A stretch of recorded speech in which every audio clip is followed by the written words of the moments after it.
Дами и господа, аплодисменти за хитмейкъра, продуцент и жури в X-Factor Криско!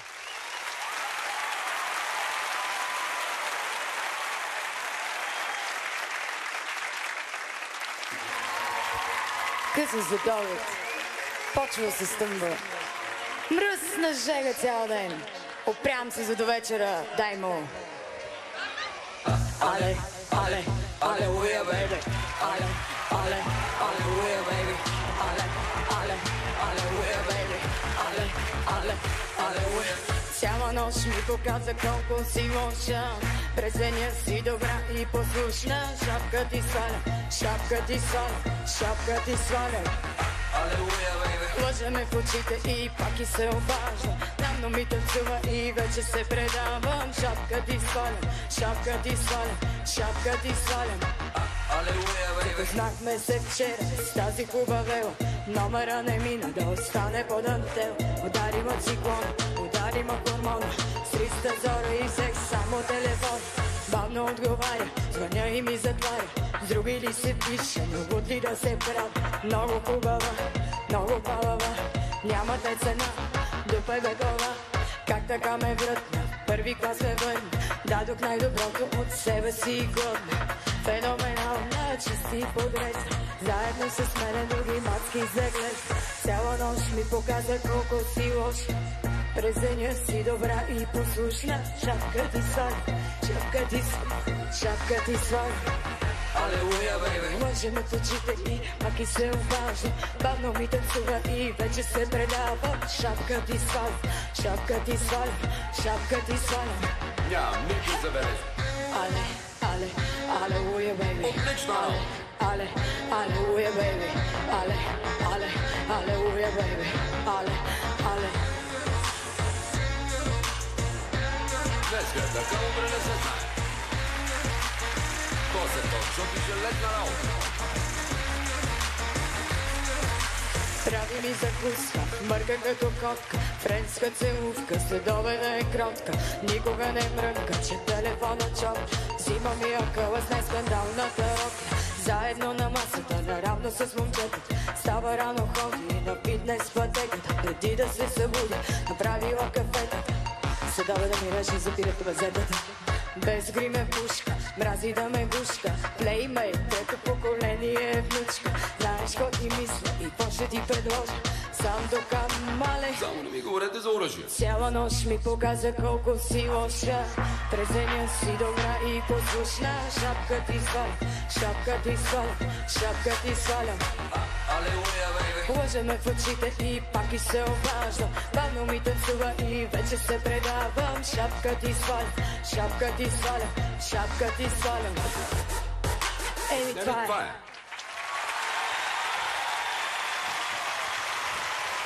Невероятно! Аплодисменти, дами и господа! Шапка ти свалям! Гласувайте за тази имитация номер 17707. Браво! Много ми хареса, аплодисменти за Преслава! Страхотна Преслава! Да чуем какво мисли самият оригинал. Криско! Криско! Погледни. Ела тук при нас, ела. Аплодисменти за Криско! Искам... Чакай само, надигни леко. Не, ще леко, леко. остане лошо. Искам да Като две видите... капки! Вода! Искам да видите очите!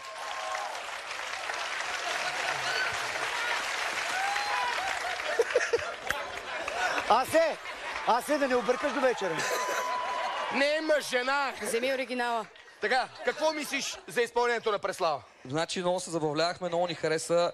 Аз естествено следя всеки епизод на предаването и за това, че като съм участвал и знам колко е много трудно за една седмица да успееш да влезеш под кожата на някой образ. Виждам, че Преслава всеки път много се старае, за което адмирации.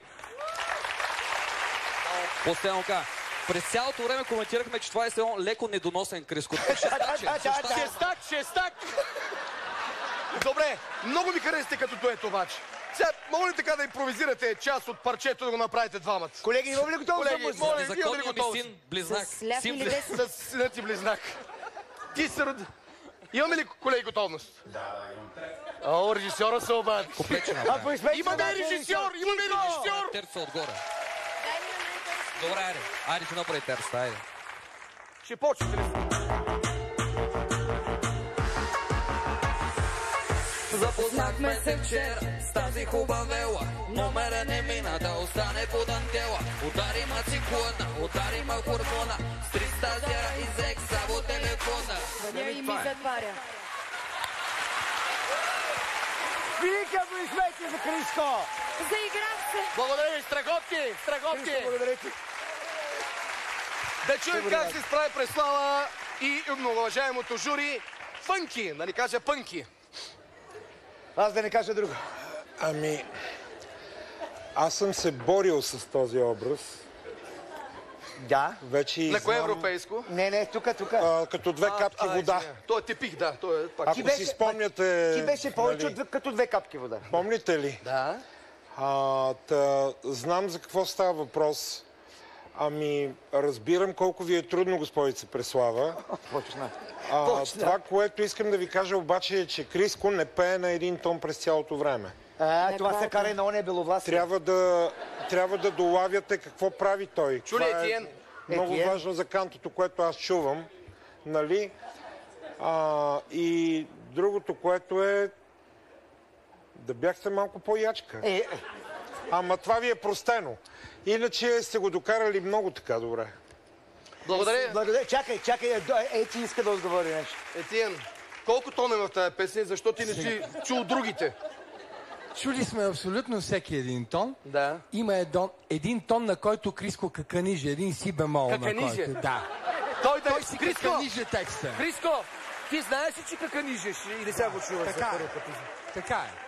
Сега, това е част от определението за рапа. Това е една история, която се разказва. Има един интервал, кварта, който се слиза. Фънки, кварта има, фънки. Само той. Така. Не От само началото той. до края. Има и едно качване. Той избяга някъде. Що не изпееш ти? Ако искаш да изпее ти. Аз ли? Има Не ти вярвам движения, седни които си. прави. Не ти вярвам седни си. Криско, извинявай, кой е тонът, на който каканижеш?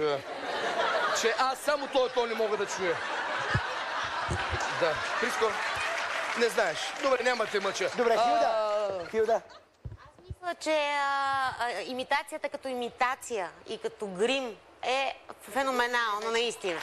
Обаче, аз имам друг проблем, който е доста по-сериозен от проблема на фънки. Това, че пулсацията ти не е тази. Ти просто няма носиш в себе си вкуса към тази музика. И затова не ти се получава. Вкуса го нося. Аз много харесвам Криско. Смисъл, не го носиш, то е доносене на такъв тип пулсация. Просто не го носиш и затова се получаваше през цялото време съвсем друга идея на песента, всъщност. А външната имитация и физическата ти имитация беше страхотна. Благодаря ти. Саня, имаш ли пулсация? Преслава в Имаше образа на Криско. страхотна актьорска пулсация. На тебе ти се получи актьорски това изпълнение. Страхотно. И както Кристиян казва, бе, не е лесно да си рапър.